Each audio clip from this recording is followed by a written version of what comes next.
days are getting shorter, the goose is getting fat, and the last few amazing games of 2024 are being delivered to our doorstep. Welcome to Triple Click, where we bring the games to you. This week, we do a video game grab bag of recent games. Rise of the Golden Idol, Stalker 2, Loco Motive, and yes, we're talking about it yet again, Tactical Breach Wizards.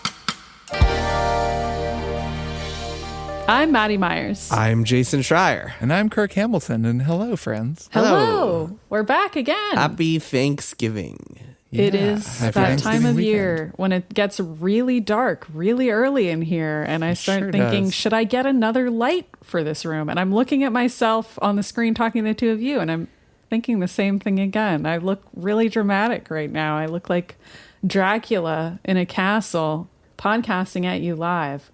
But that's mostly because of the vampire fangs you're wearing. Yeah, also it's the fangs. I'm celebrating Nosferatu. All of it is here. Well, we're a listener-supported show here. And we're part of the Maximum Fun Network, which is pretty cool, if you ask me. From the supported listeners like you, we're able to do something like Triple Quest, which is a Dungeons & Dragons campaign that we're currently running on our bonus feed and eventually running on our main feed. We already have episodes 0 and 1 on the main feed, and part 2 is in the bonus feed right now. And eventually part 3 will be out. But I will say, once you hear part 2, I think you're really going to want to hear part 3. That's my opinion, having lived it, folks. But also, I guess I buried the lead. Whomst is our dungeon master but the one and only Matthew Mercer? And how could we do such a thing? Well, of course, it was through listener support.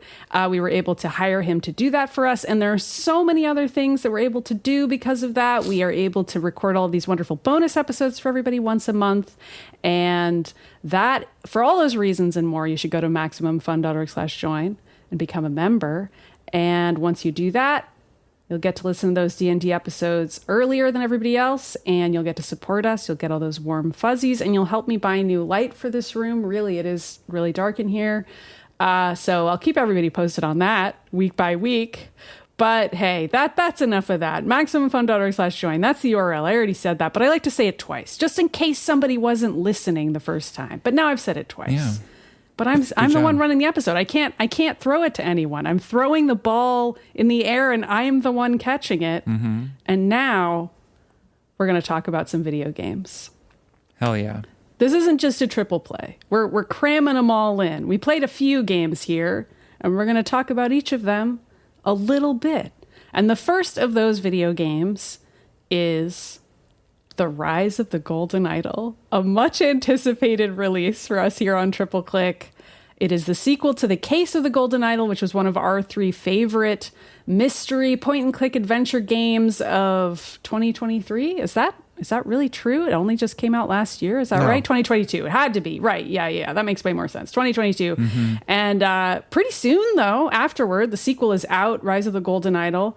Very similar title, but pretty different in that it is the same kind of point-and-click adventure style where you're dragging and dropping words as you discover them in a static scene that you're viewing. Usually that scene is depicting a murder. Sometimes it's depicting some other thing that you have to figure out, but most of the time it's a murder. And as you drag and drop those words around the screen, you're filling up a series of almost Mad Libs. And once you've filled them up, you've discovered what really happened in the scene that you saw. And I would say the main difference is that it is more difficult. That's been my experience thus far with Rise of the Golden Idol. I really had to crack open my notebook earlier on when I was playing this. But I want to hear from the two of you. Kirk, how far have you gotten into Rise of the Golden Idol, and what are you thinking about it so far? I like it because I like these games. Yep. I've definitely noticed it feels a little different playing it compared with Case of the Golden Idol. I think there's kind of a trajectory, though, if you played the DLC for Case of the Golden Idol up to Rise, where I think the DLC for Case of the Golden Idol was also more complicated and sort of required a little bit more lateral thinking. And for me, like a little bit more guessing, which is actually something that I've had to do a little bit more of in Rise and has left me just feeling a little less connected to it, even though think it's great and I love it. Like overall, I love the aesthetic. I love the writing. I love the story. So, I like it. I'm like in the third act, I'd say. Same. I think so, it's this chapter game 3 is how they do it. Yeah, as we discussed in the past, I think, Jason, this was your one more thing and we talked about it. There are these acts, which are usually 3 or 4 of the cases or, sort of scenes. And each scene sort of starts out and you're looking at a room and someone's standing there and it's in medias res. So it's like something is going on and you need to figure out what. So you sort of slowly piece that together. So when it comes to the sequel, for whatever reason, I've just felt that the game is more complicated and sort of more demanding.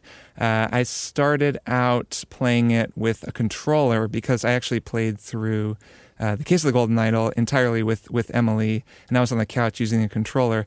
I gotta say, I do not like the controller, playing this game with a controller. I've been doing that too, and it's not good. Yeah, I don't like dragging the words with the thumbstick. And once I sat down at the PC to just play it with a mouse and keyboard, I was like, oh, okay. Yeah. I'd actually never played one of the games in that format, which is sort of funny. It's way easier. It's how I played it the first time around with Case of the Golden Idol. I played it all on PC, and it didn't even occur to me to try it with a controller because dragging and dropping with a mouse is the most natural behavior in the world to all of us who use a mouse and keyboard nowadays. But I tried it on the Steam Deck this time, and they've created a version of it where you can kind of highlight something and then drag and drop it, but it feels, I didn't care for it. I think mouse, it works. You can do it if you have to, but I do think playing with a mouse is the ideal setup for these two games. Yeah, I've definitely found that to be the case. So then I played a little bit with a friend of mine who was in town using a sort of trackpad keyboard that I was plugged into my PC and then streaming it to the TV, and that worked okay. But it's really best, I think, just with the snappiness of a mouse. And I still find, I don't know, I'm sort of, it's a great game. I mean, like, it's really similar in terms of design and writing and, vibe to Case of the Golden Idol. It's not quite blowing me away as much, and or blowing me away, that's the wrong way to put it. I don't think the Case of the Golden Idol blew me away. It charmed me. Like, I found it just really engrossing, and I'm enjoying Rise, but I feel a little held at arm's length, and I think some of it is the complexity.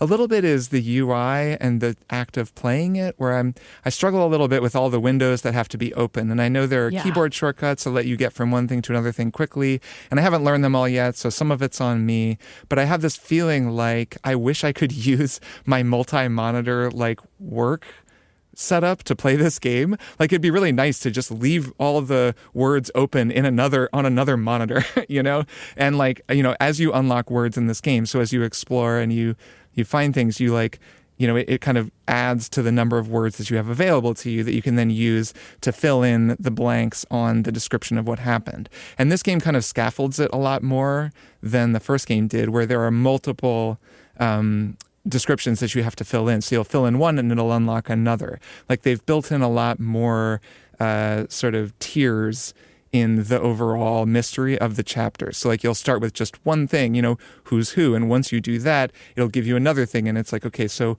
what was the initial, series of events that led to this happening? And then you'll get maybe one more. And the whole time you're also trying to fill in the whole chapter story, which is the broader one. And so there's kind of a lot to keep track of. There's a lot of different windows that you're kind of opening and closing. There's a big list of words. There's usually a list of names where you've named everybody in the scene. And then you also have to look at the scene. And a lot of times, some of the best clues are not actually, just words and names. You have to actually look at the environment and realize oh, I see now. There's an early mystery, for example, where a guy gets pushed out of a window. One character sort of pulls the rug and someone tumbles out of a window, and you have to sort of figure out what happened. And you can only do that by looking at the scene. Mm-hmm. So between looking at the scene, looking at the words, looking at all the lists, I sometimes feel a little like I'm having to open and close so many different windows that I'm not really quite in a flow. So I've noticed that a little bit. And I guess the last thing that I'll say before Maddy and Jason, I know you've talked about it a lot. Hold on, just pause for 1 second. I mean, one of the reasons you're experiencing that, I think, is that you're trying to play this on a TV, which seems a little bonkers to me. No, I'm sorry. To be clear, I am playing almost the entire game with a mouse and keyboard on a computer. Oh, okay. Then forgot I said that. Yeah. And I have 2 monitors hooked up to my PC, and I kind of wish that I could like drag some things over onto the second monitor. You want it on 2 monitors instead of just one. Got it. I thought you said you were playing with a friend in your living room with a trackpad. I played a little bit with the trackpad and my friend. I was saying you can play it and share it with someone in that way, which I think is a great way to play this kind of mystery. It's fun to have 2 heads looking at all the words and kind of bouncing off of one another, same as how Emily and I played Obra Dinn. But no, I've played the majority of the game sitting at my computer. Got it. And so I'm finding myself just feeling a little constrained by the interface. And then, so the last thing that I'll say is, I've also found myself guessing more than I did in Golden Idol. And this was something we talked about, with Case of the Golden Idol.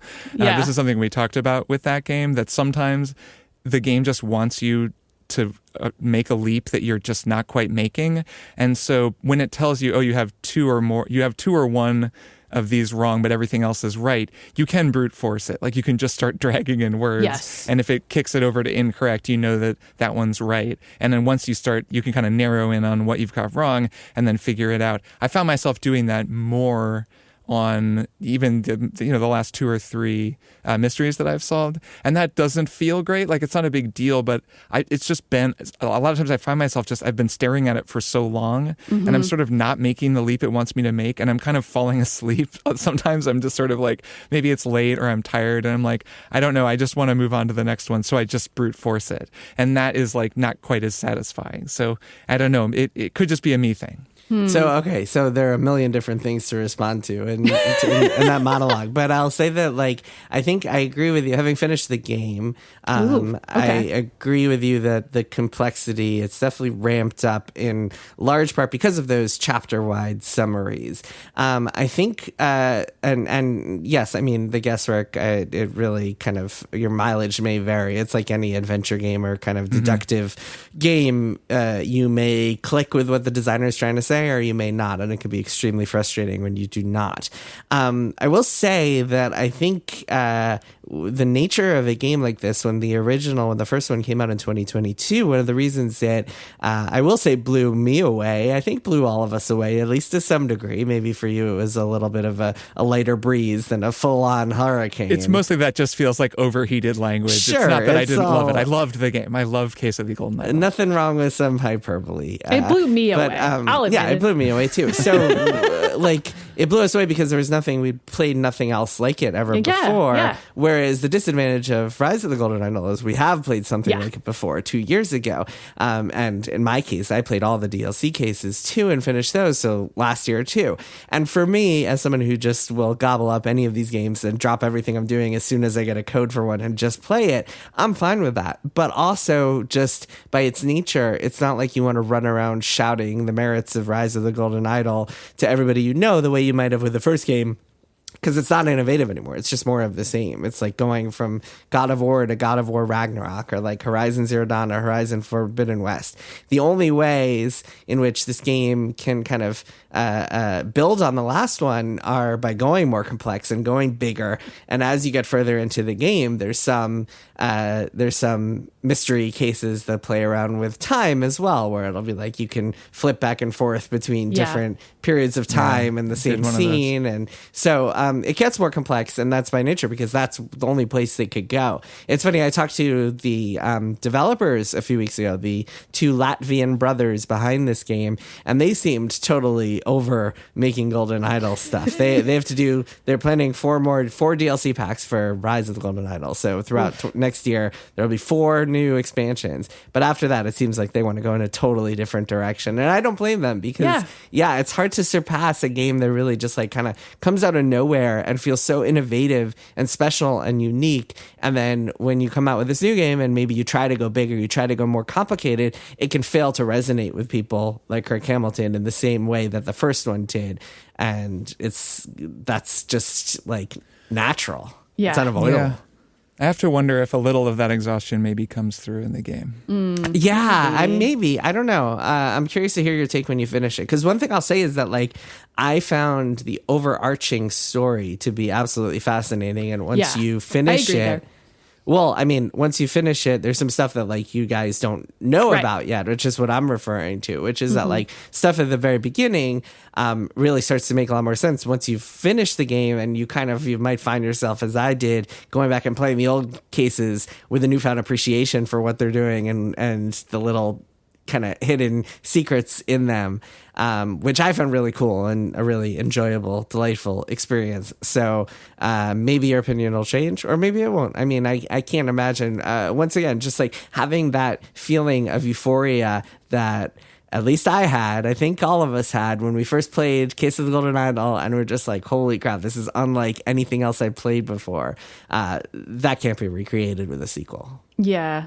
I mean, I will say I think I'm enjoying it more because obviously I'm a super genius and I haven't had to brute force anything, and just personally I haven't had to. But the thing that is happening to me that maybe is also happening to you, Kirk, and I'd be curious, Jason, if it happened to you, is actually that there are more words that are synonyms or like very similar to each other, and I'm putting them in and then realizing, oh, even though I was correct here technically, or like I know what the answer to the mystery is, like I've solved it in my own mind, I'm struggling to get the game to cooperate with me, which is sort of like a classic mystery game problem that I think we kind of talked about on our episode about mystery games back in the day, where like as one example, there was a kind of fill in the blank situation where I was talking about both the parts that comprise the golden idol and also the golden idol itself, and those were two different nouns, and I was misusing golden idol versus the word parts at various points, and I was like, I understand what happened here. I just was using the wrong nouns, and I just couldn't figure it out. And that was the only time where I actually looked up a walkthrough, and I was like, oh, of course, obviously. Like, I didn't even feel bad looking it up because I was like, I know I solved this. I can tell I've figured out what happened here. I just am, something's wrong, and I don't know what it is. And that I don't think happened as often in the first one. I feel like there were far fewer potentially synonymous words because it was just less complex overall and more minimalist as a game because there were just fewer terms per mystery. So that's another level that just makes the game harder. But personally, that's the only like true kind of problem I've run into. Other than that, I've just found like, okay, if I just look at everything for a really long time, I'll figure it out. But Kirk, I agree. I mean, it is difficult. I am spending a lot of time just sitting there, which is a weird way to play a video game where you're just looking at something and being like, well, let me really think about this. That's the best way to play a video game. And I guess I should clarify that I'm the thing that's keeping me at arm's length isn't exactly the difficulty. Right. It's the usability. Like it's like the experience of playing it where I can't sift through the clues as easily as I want to. And I'm holding a lot of just sort of names. You know, there's a ton of names in my head while I'm kind of clicking through a variety of windows and trying to go back. And the interface is like, you know, all those little question marks. And I'm sort of just going around to try to remember to click on the one to see the letter that has the layout of the, you know, the thing I'm trying to put together. And it's more like the feeling of just sort of not wanting to go through everything to figure out the one word that I've got wrong.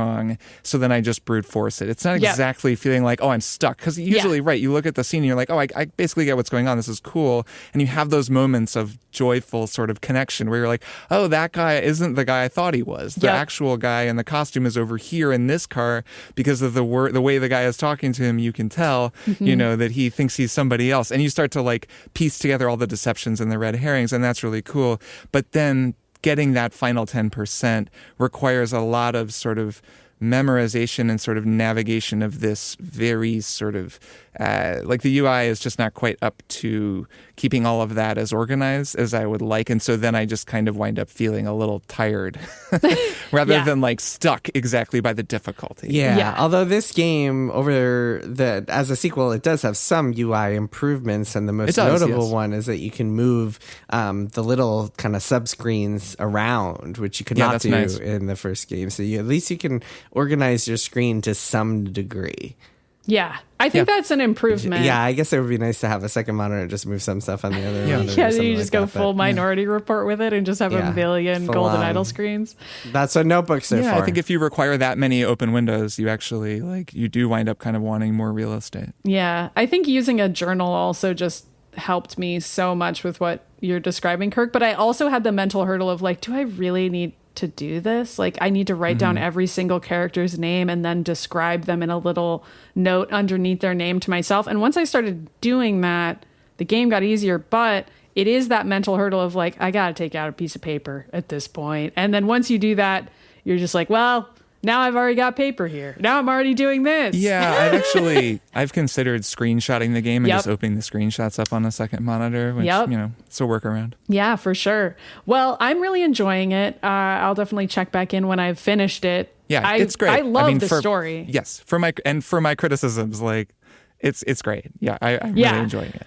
And the story is so cool. And like those moments, we really can't undersell them, of kind of having that moment of realization of like, oh, this guy isn't who I thought, or like, oh, this actually played out completely differently than what I thought it was. And I even had one where I like thought I had the solution, filled out the entire solution and got like not even a 2 or fewer incorrect, but a flat out incorrect. And I was like, really? And I was like completely wrong about what happened. And I loved that, because then I was like, oh, I see, it's actually a completely different person than I even thought it was. And that was very fun for me, and is like exactly what I enjoyed about Case of the Golden Idol and what I'm really liking about this game. And just the story is so cool and weird, and just there's nothing else like the story. The art is still second to none. The art is wild. The art remains amazing. And then there's Eugene. You guys have both met Eugene. Eugene is MVP. Yeah, oh my God. There's always one. I like these characters. So let's move on. Let's talk about another video game for a little bit. So this next one, totally different game. Also hard, also difficult for completely different reasons. This game is Stalker 2. So only Kirk and I have played this one.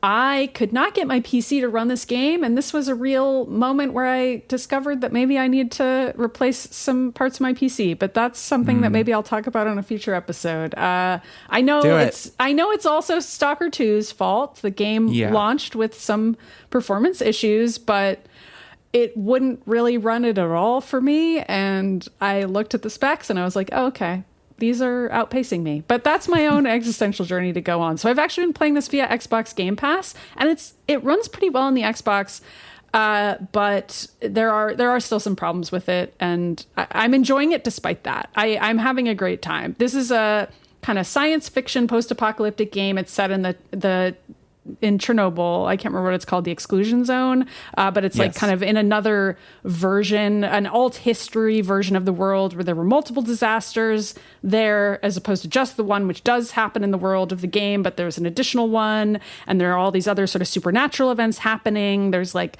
kind of lightning storms all the time, and like items float in front of your face, and it's freaky. And also there's a bunch of guys out there just trying to survive in the zone and steal each other's stuff and or work together depending on who they decide to trust.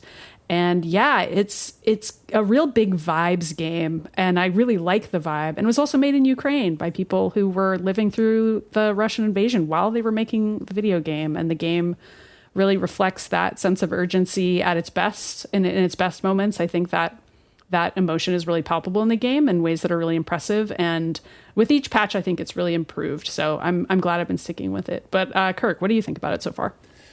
Yeah, I really like it. And yes, it is rough. I'd say it's more of a performance thing for me than an issue with bugs. And there was kind of an interesting review situation with this game where I believe I had an early copy that I played a little bit of, and it was quite buggy. Like there were missing gun sound effects in the very first firefight I got in, and I was like, okay, I'm gonna maybe come back to this. And then they released this massive day one patch that addressed like 1,000 bugs or something. And I read reviews, and it really just seemed like reviews were written on that version before the patch. And I've played a lot of the game now post-patch, and it's not bad. It is like rough. It doesn't run great. It's weird. It has that Stalker feeling, which, this game, of course, is a sequel to a long overdue sequel to these 2000s era games, the earlier Stalker games, which were also notoriously janky and kind of funny and weird and required a lot of mods and sort of gave rise to a whole modding community. That's already on the case with Stalker 2. So between the fact that they patched a lot of bugs out, and there are already performance mods and other kinds of mods. There's like a mantling mod. There's a mod where you can run without running out of stamina because this game is huge and you have to cover all this ground. So you can really already begin to customize your experience on PC at least, which is, one reason to recommend the PC version. So I don't know. My experience actually hasn't been super buggy. It's a little janky in general. The facial animations, the AI is pretty weird. Like enemies just sort of appear sometimes. It's very unpredictable, but all of it is charming in a way that I'm kind of fine with. It's been an interesting litmus test for the types of bugs and the types of jank that I don't actually mind and the types of games that I don't mind if they're janky versus, I don't know, some other game that would have maybe a lesser bug, but it would bother me more.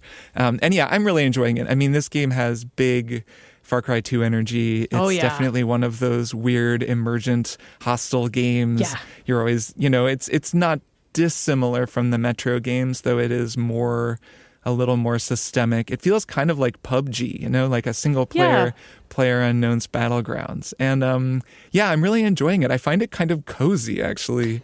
I find the vibes to be fairly cozy a lot of the time. That's a wild statement.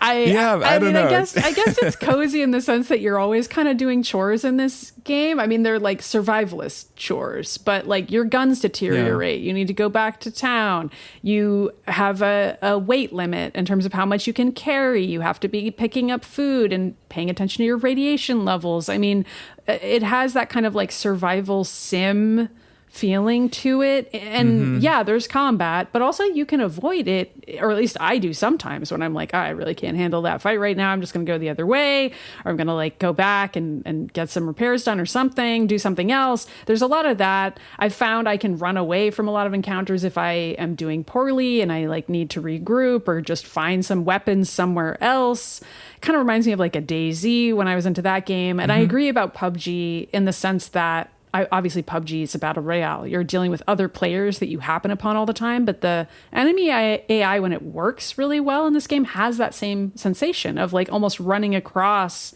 a group of other real people who are engaging in a fight that you're not familiar with, and you're kind of like, sorry guys, like I'm just passing through here. Like that kind of energy is interesting to live in and makes the world feel more realistic in a cool way, and like actual other people are there, which is the intent. Yeah, there's a kind of a granularity to the inventory management. Like when you kill a guy, you can unload his gun and take the bullets. There's a kind of scarcity, and it just feels along the lines of those kind of Arma and Arma mod type games where there's just like a little bit more detail and micromanagement. But I find that stuff kind of pleasing in a way because, having to actually engage with those sorts of things kind of centers me in the world a little bit more. And the coziness is just, there are these horrifying storms that come through that just murder you if you're outside. And there's something about having a really bad storm coming and then running to a town and seeing everybody running inside, and you go inside and then you're in the store and you're waiting while like the red sky outside and the storm goes by, and you kind of eat like some salami and you recover some health.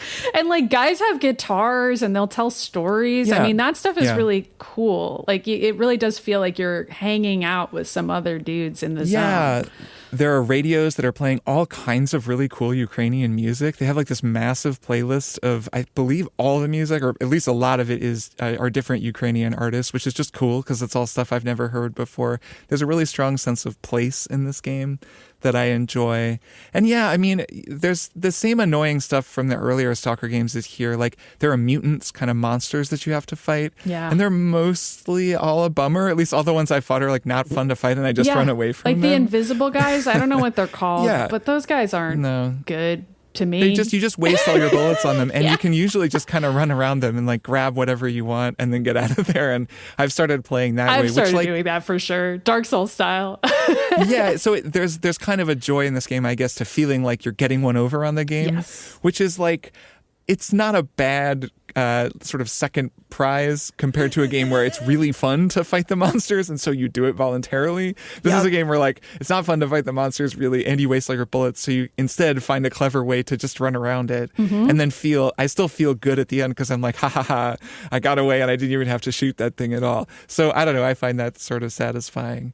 That reminds me of what playing Resident Evil 2 was like. I mean, there are some horror elements in Stalker 2. Oh, sure. For sure. Well, I just mean in the sense that like You're get avoiding. into an encounter and it's better for you to avoid it because there's no reason to fight it. Yeah, and you're running out of Certainly bullets like in Resident Evil 2. Like you also have to think about every single thing you're picking up and where it is. And so in that sense, it is like a survival horror experience. But I don't think it's that scary exactly.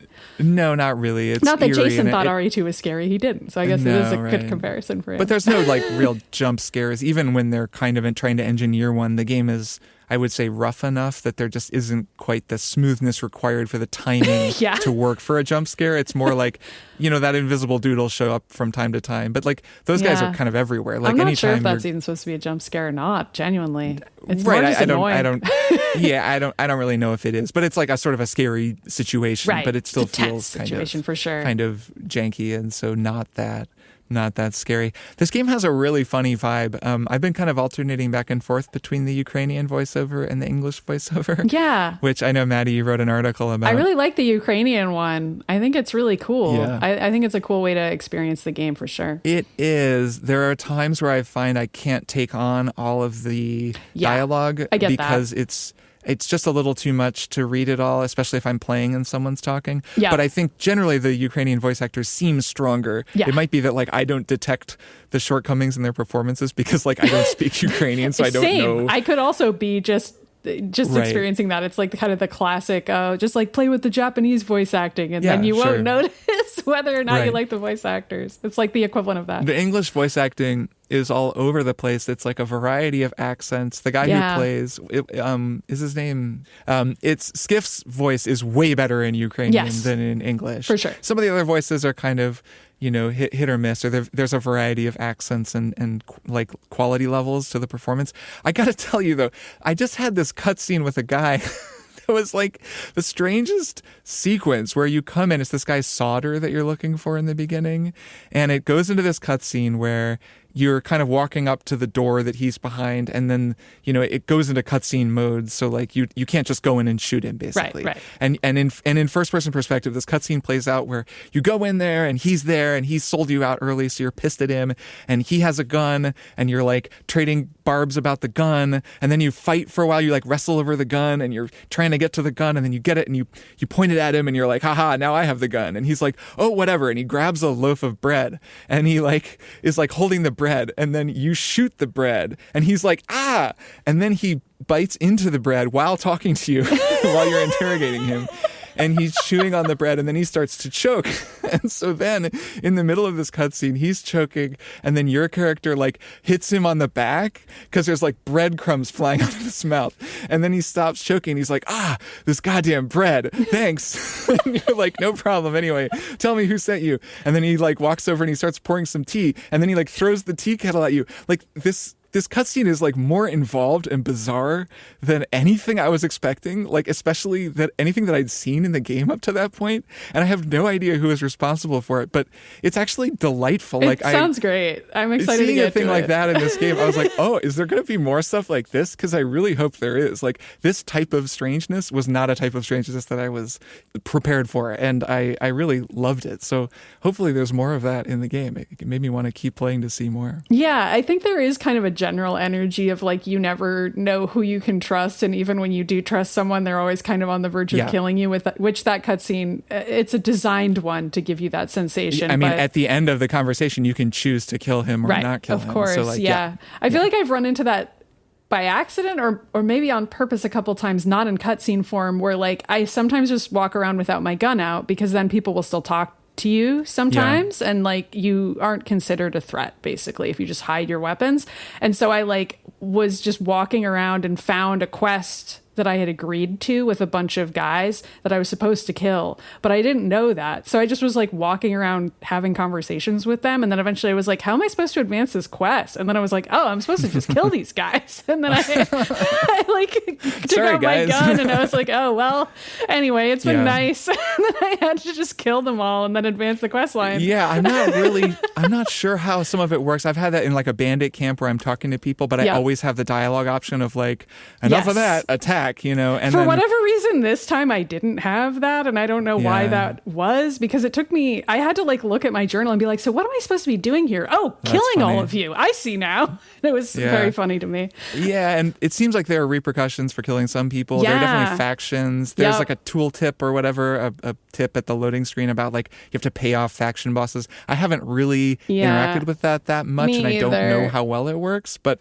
I guess we'll see. And I think I'm sure I'm going to screw up and kill the wrong person. I'm sure I already have. Yeah. I'm just kind of winging it. And I know there's also a thing where, and I am not even trying with this. I've died a million times in this game and I don't care. But I know that if you die fewer times, you get a different ending. Or so I hear from previous Stalker games. But I've already accepted it. I've accepted that I'm not going to get whatever that is. I've just died a lot of times and I'm moving on. 7 deaths Hamilton is not showing up for Stalker. No, absolutely not. We're like 20-something deaths Hamilton. We're in the dozens for sure. We're 27 death Maddy over here. So yeah, it's not going to work out. But I'm having a good time, and I'm really enjoying like the kind of classic jank. And I think the Xbox will continue to get patches, and so will my PC in a different form, in a more physical form in the future. Yeah, I would say, to close out, just as a recommendation for this game, that if this stuff sounds good, like if you're already into this kind of game, you'll probably enjoy it as it is. I do think this game will get better and better over time. Agreed. Especially because it seems like Microsoft is actually like really supporting it and helping them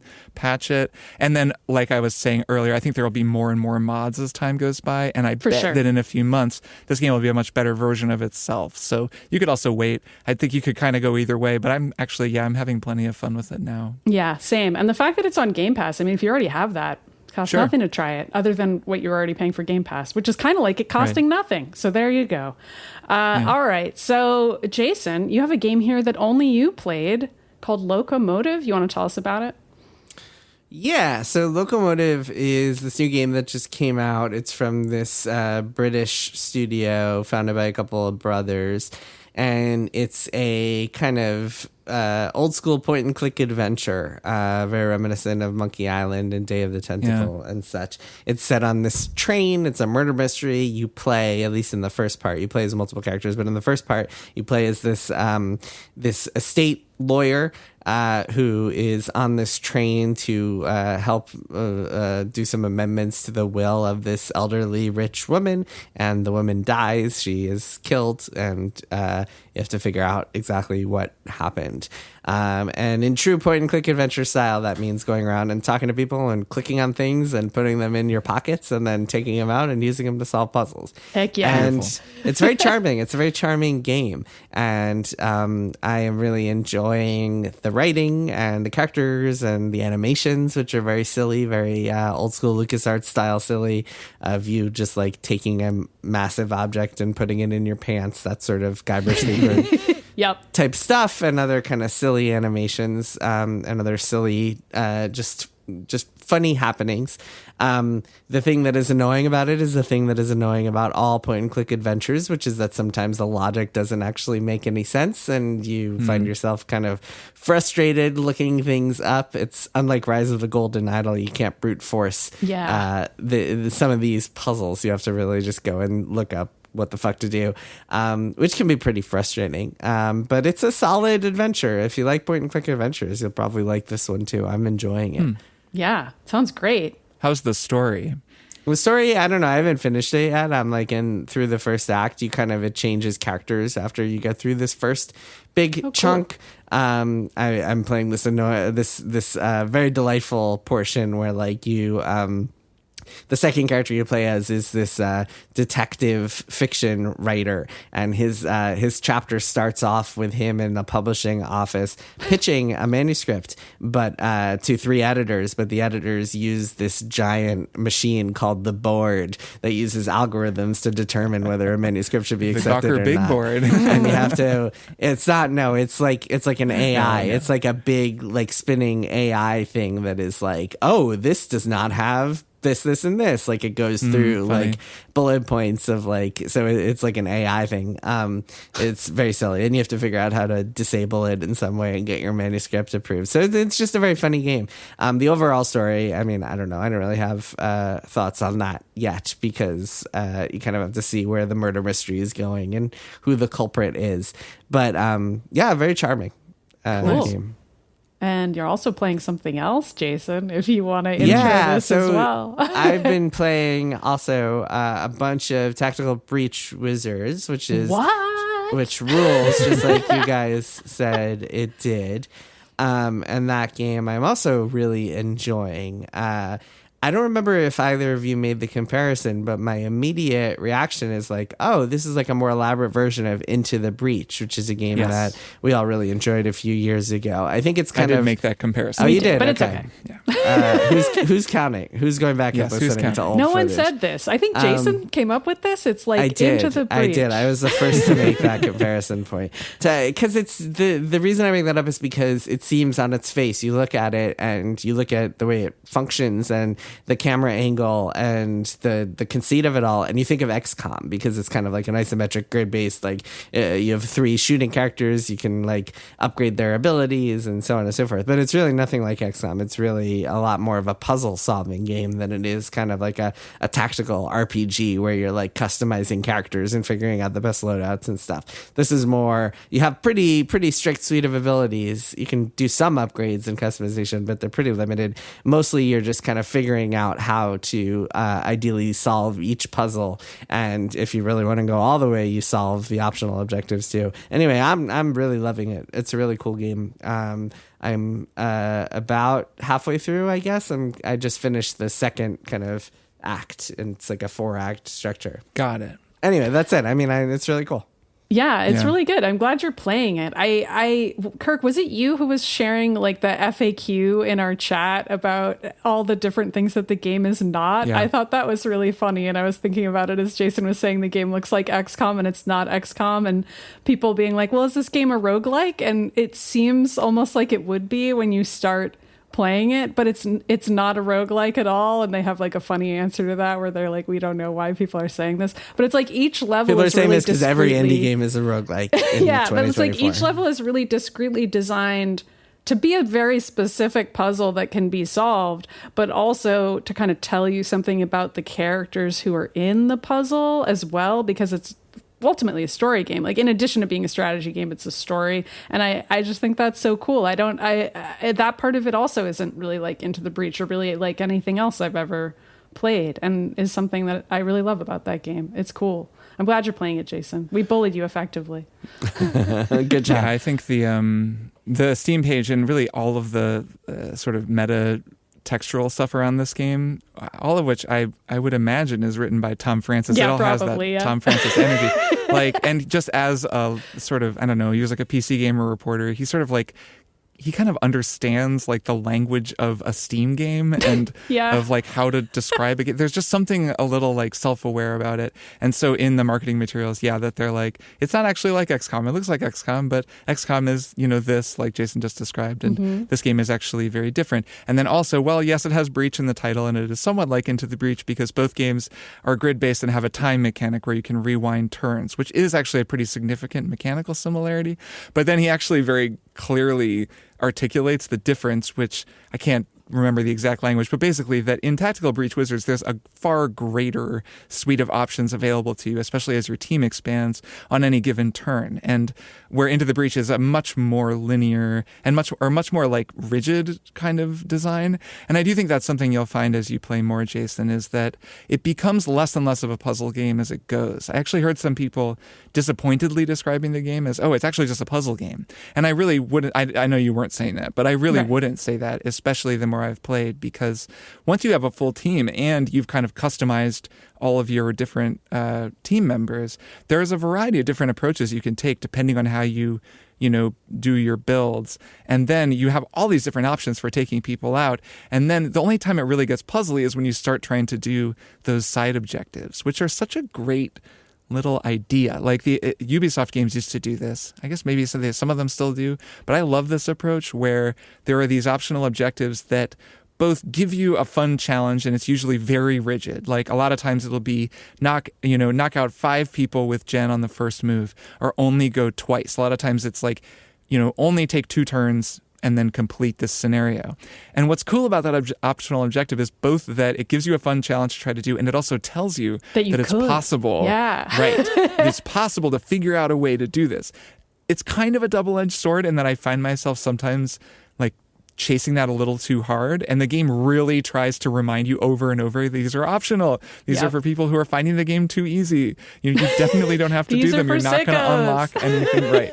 You unlock outfits or something if you do that. But I still found myself sometimes chasing them. But I kind of like that and thought it was fine. And I just like when a game tells you some really difficult thing that you can pull off. And I think this game communicates with the player very well. Yeah, same. I'm also very capable of just giving up if I'm like, I tried this a few times and I'm not having fun. I'm going to continue on so I can see the story and have a good time. But I also like knowing, like, oh, I could have done this in 2 moves or whatever if I had figured it out. And I'm sure somebody out there is really good at this kind of thing and they know how to do it. Plus, there are those like optional challenge rooms that unlock each chapter, and there are more and more and more of them as you go. And I didn't even do all of them. Some of them are really hard, and they're all like really distinct. Those are very puzzly. Like one room with an extremely specific scenario that you have to figure out. Those are fun in a kind of different way than the more open-ended campaign missions. Yeah. So I feel like I should list all the games we just said, just in case somebody wants to hear them again. So I'll just run them down. It's only 4 games. So we talked about Rise of the Golden Idol at the beginning. That's the one that's the sequel, the point-and-click adventure sequel to Case of the Golden Idol. And then we talked about Stalker 2. That's our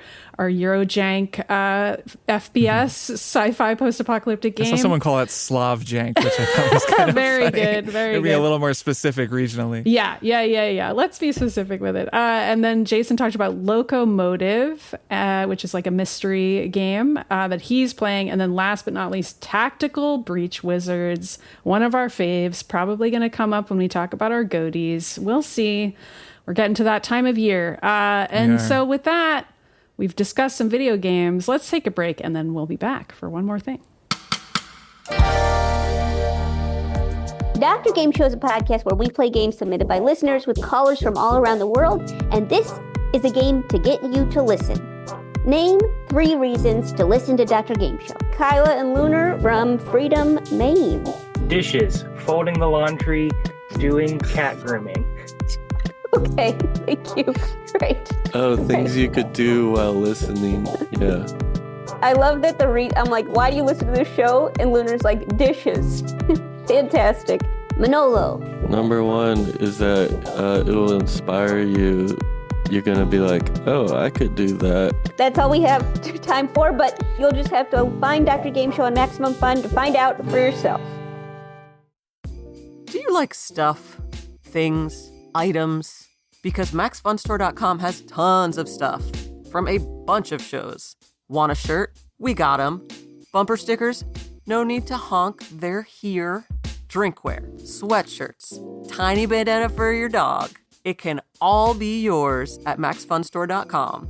And if you're a Max Fun member, keep an eye on your inbox because you get a discount. Now is the time to shop for the Max Fun fans in your life, including yourself. You deserve it. MaxFunStore.com. Go get something special or kinda dumb. We've got it all. And we are back for one more thing. Kirk, why don't you go first? Sure. So my one more thing quite a while back was the Apple TV show Slow Horses. Yeah. Which has continued to be great. And they just finished, their 4th season or something. And every season of the show has been great. It's really gotten better as it's gone. But my one more thing is actually the Slough House books by Mick Herron, which the show is based on. I actually found the first book, which is called Slow Horses. It was published in 2010. I found it among my dad's stuff when we were clearing out my parents' stuff over the summer. And I was like, oh, that's cool. I didn't even know he was reading this. It was kind of a sad moment of like, oh, I watched this show and it would have been nice to talk to him about it. So I was like, well, I'm going to take this book with me and I'll take it home and read it. So now I have his copy of Slow Horses. And I read it even though I had already watched the season, the first season of the show, because the show does follow the books in order. And there are like 12 books or something, and they've just gone straight up in order. Every single one is a pretty faithful adaptation of the book. So I'd already seen the season. I knew what was going to happen. And I actually found that I enjoyed the book even more as a result. I knew where we were going. I knew what kind of a story to expect, like what kind of a spy story, I guess, because there are, a lot of different kinds of spy stories. So from there, I just kind of kept reading the books. I started checking them out from the library, and I read the first 3, and now I'm reading the 4th book after having finished the 4th season, which just aired. The 4th book is called...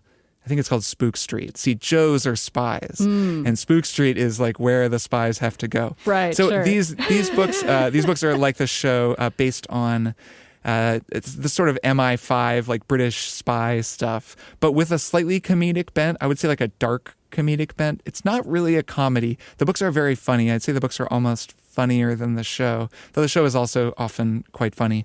It's about a group of spies assigned to an outfit called Slough House, which is the house that they all work out of.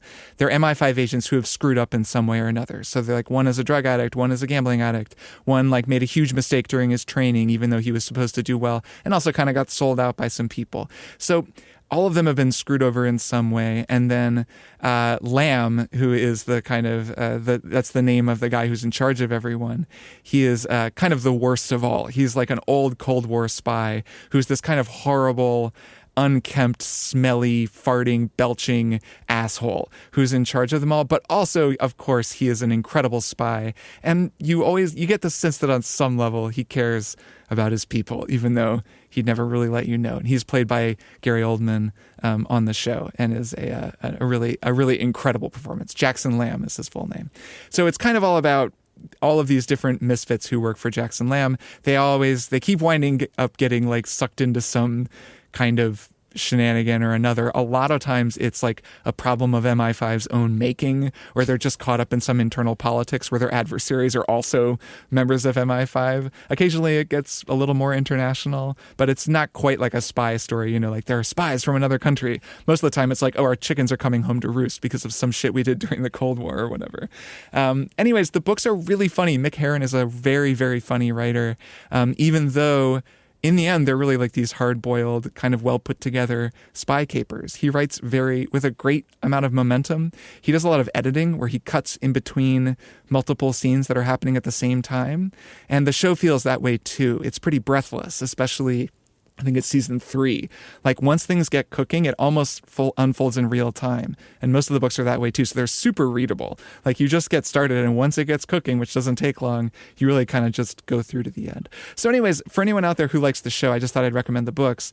They're really fun, and actually reading the books after watching the show has been a really rewarding experience and has made me appreciate the show even more. When there's a new season, I feel like I just have more insight into the characters and appreciate them even more. So yeah, they're great books, and I recommend them. So are you not going to continue because you don't want to spoil the show, or you're kind of at a stopping point right now where I actually have the next book on my Kindle from the library, and when I finish the one I'm reading, I'm going to have to make that decision. They shoot them really far ahead of time. Like I think they've got the next season in the can, Probably. But I'm guessing it won't hit Apple TV for a while. So I don't know. I'm going to have to make that decision, and I'm not sure what I'm going to do. Yeah, because I feel like that would change the paradigm for you, where then you'd be watching the show already knowing what's going to happen. And that's happened. I think I did that with Game of Thrones. Like that'd be okay. Of course, It might be fun to try it the other way around and see how it is. But I haven't decided. Yeah, that's always a tough one when it's like all the books are out, but the show is only now coming out. I mean, at least they're all done. I think the books are all done. That's unlike Game of Thrones. I'm not sure. There are so many. I'm not sure if because there hasn't been one since 22. Yeah, I mean, it's not that kind of thing, right? It's like a serial. Yeah. It's not like there's going to be an ending. No, it's an ongoing story. Especially now, he's introducing more and more stuff that's probably going to come back in future books. But yeah, each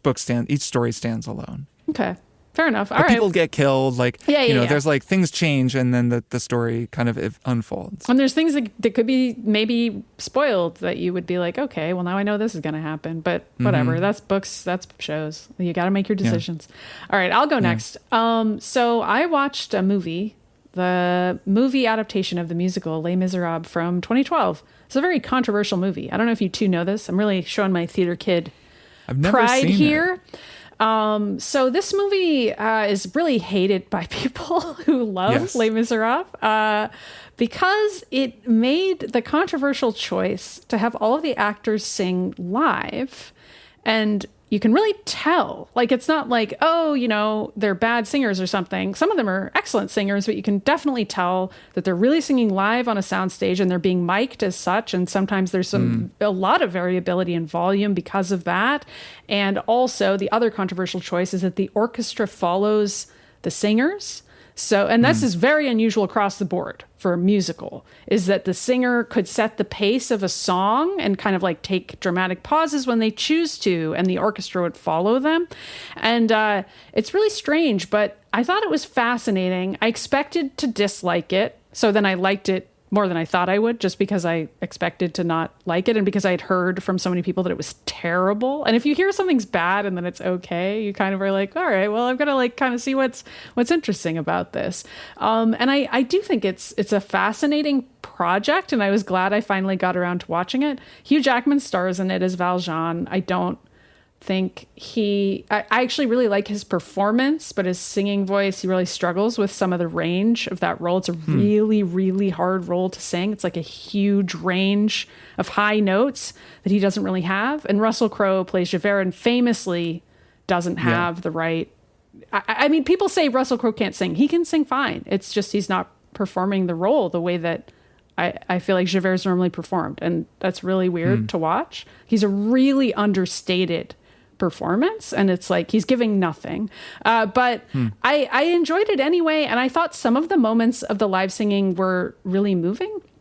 Like Anne Hathaway's performance I thought was amazing, and I don't know if you two are familiar with Les Mis at all, but it's like an extremely sad musical. It's very, very melodramatic, like to say the very least about it. It's not called Les Joyeuses. It's so melodramatic. This is the kind of thing I liked as a teenager, because who doesn't love melodrama when they're a teenager? So all of these songs are the kinds of songs where if somebody was saying these words to you, you could picture them sobbing while saying them. Like pretty much every song kind of works that way, where you're like, someone would be crying while doing this.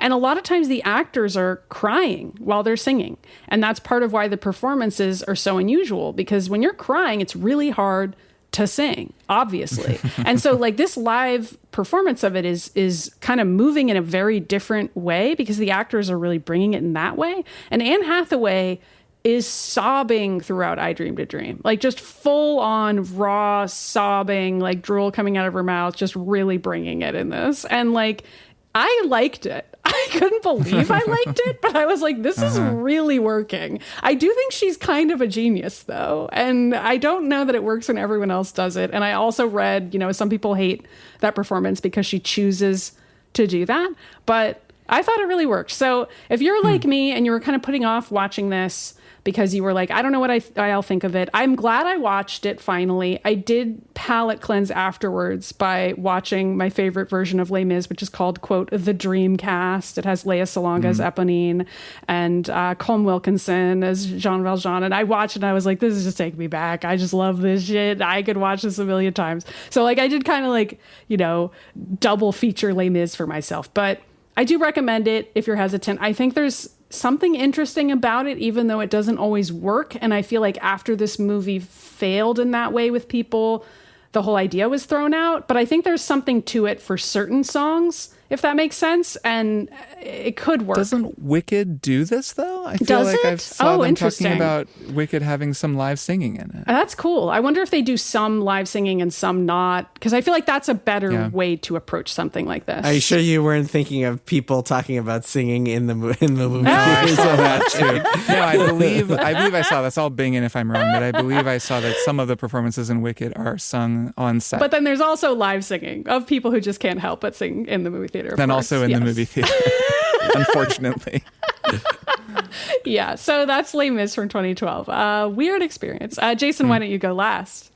My one more thing is Thanksgiving. Yay! Thanksgiving is my favorite holiday. I love Thanksgiving. It's so good. It's great. You got your Food. family, you got your football, and you got your food. And every year for Thanksgiving, I cook. And so I wanted to give you guys and our listeners a couple of useful tips in case you are hosting Thanksgiving or would like to one day host Thanksgiving. So I'm going to give you guys a couple of tips. And number one is, Kirk, you know what's coming. Oh, boy. Gotta spatchcock that turkey. You gotta. Yes, you said it. It's every year. You gotta take that turkey and you get some good kitchen shears or like a good knife and cut out the backbone and then just kind of flatten it as much as you can. Crack the wishbone, flatten it as much as you can. Put it on a wire rack over some veggies and you stick that thing in the oven at 450 degrees. It'll be done in 80 minutes, 90 minutes tops, depending how big your turkey is. And your guests will be like, wait a minute, you made a turkey in an hour and a half? Like I've been sitting here doing a 4-hour basting every 20 minutes like ritual and Thanksgiving is miserable because of that. But no, there is an easier way.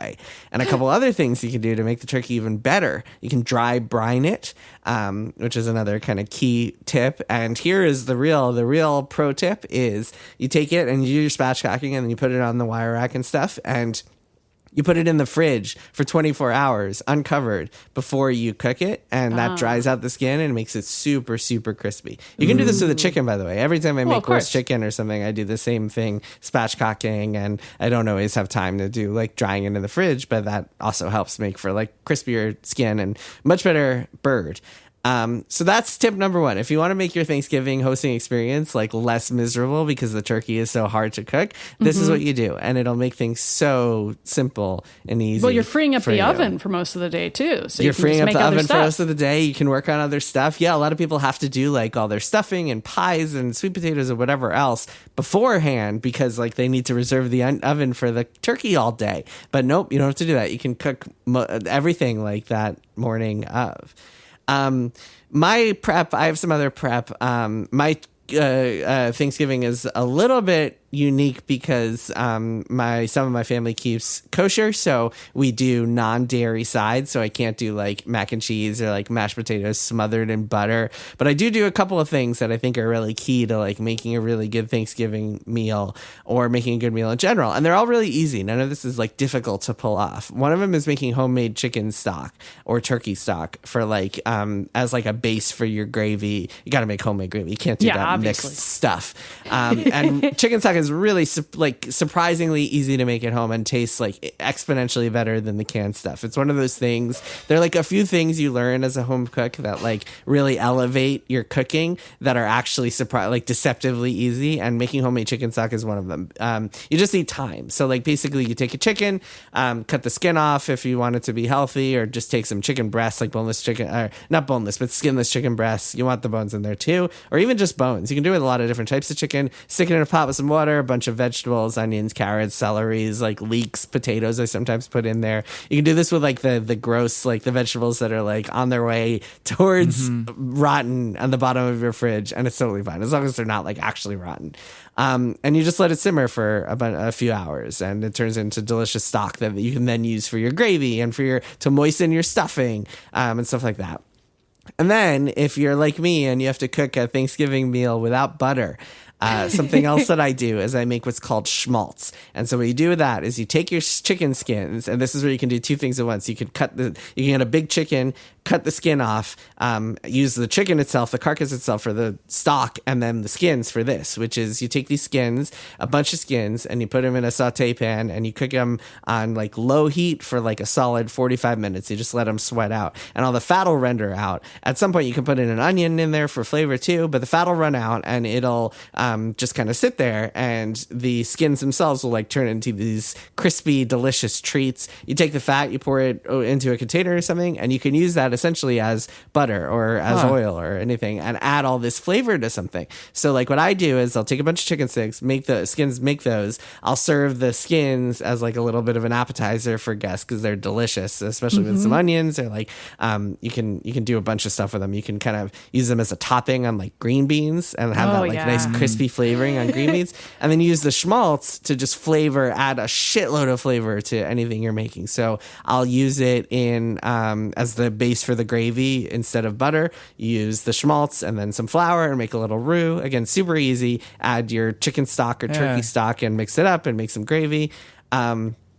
I also use it instead of butter for my stuffing. I'll just stick a bunch of schmaltz in there, and it adds all this flavor to it. Not quite butter, but you can't use schmaltz for pies, unfortunately. If you're doing dessert, you gotta go butter, unless you're gonna go like vegan butter or shortening or something like that. Yeah, which there's is some not ways quite around the same. it, but it's very hard to not use. It's butter. hard. If you're making a pie, I feel like you gotta use butter. Is this where the word schmaltz comes from? Like schmaltzy performance? Does one precede the other? Really? So schmaltz was first the cooking. A Yiddish word, thing. I assume. Well, I don't know which was first, but they're both Yiddish or German, the same word, schmaltz, wherever the origin is. Amazing. I'm not sure why it also means like sappy, but yeah, schmaltz because is it's like dripping kind of and gooey, I goodness. guess. Yeah, I can see that. Yeah. It's I can rich. see it. Yeah, It's too much. I kind of feel the connection. It kind of makes a sort of Yeah, sense. I could see it. One more thing is that everyone, when they hear about spatchcocking, they're always like, okay, interesting. Like, I'm intrigued at this idea of like only having to cook a bird for 90 minutes. And it seems like you gotta, especially if you see my pictures, I just posted one on Blue Sky.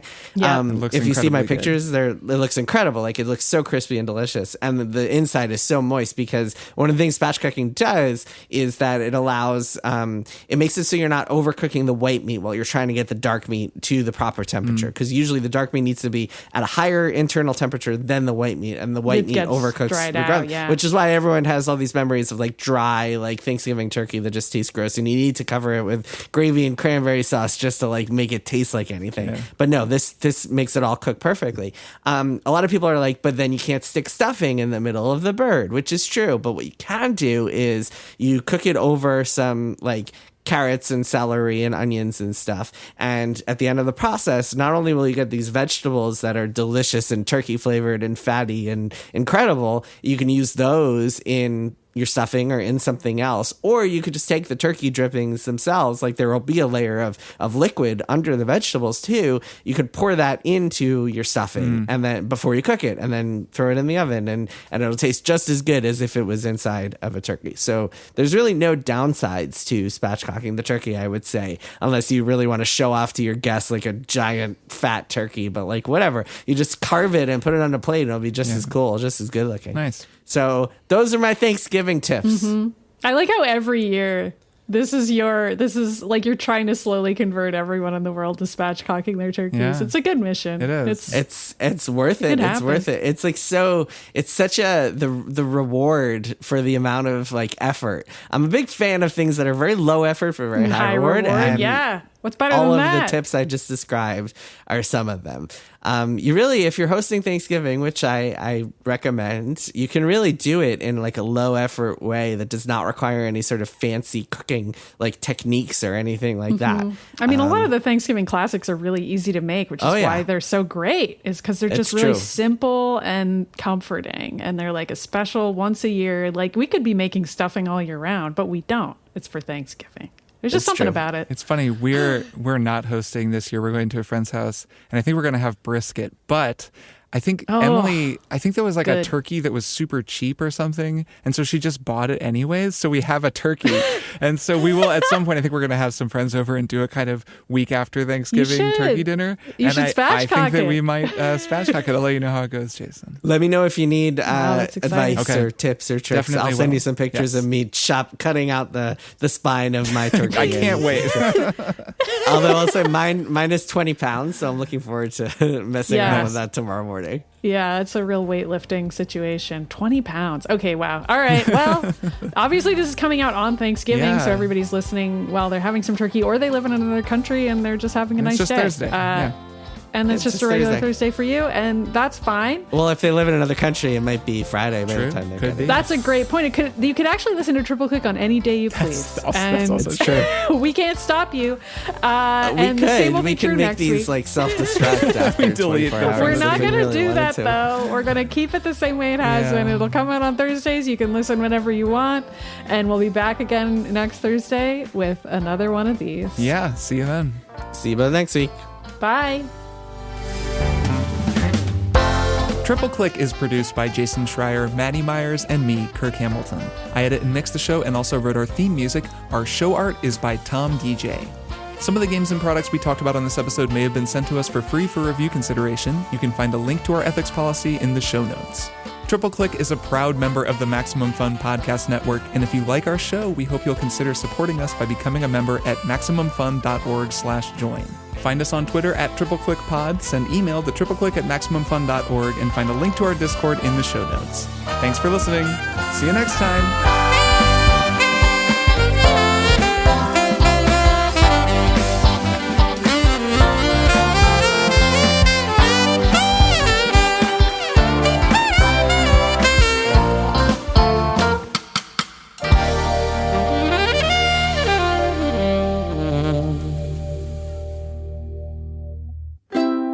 Maximum Fun, A worker-owned network of artist-owned shows. Supported directly by you.